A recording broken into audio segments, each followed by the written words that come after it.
Մուսայի թևեր հանք չեն ուղեղում, և ծլարծակեն հունդերը բարի, իմ սևնացանը բարիք է հեղում, հեգնում իմաստը անորոշ դարի,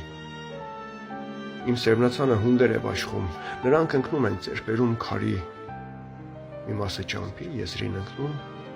գերակուր դառնում սև ակռավների, որոշը տածածկ փշերի մեջ խեղդվում, աղամերջ են շվում, չունենալով կյանք, միննապարաժի մաշկին սերմանվում, անարմատ ծլում ու խանձվում արագ, սակայն ընկնելով հոգու մեջ պարարտ պտուղ են տալիս և ծլարծակում, մին տասնապատիկ, 50-100 հատ մարդկության մեջ անչար հույլեր արձակում։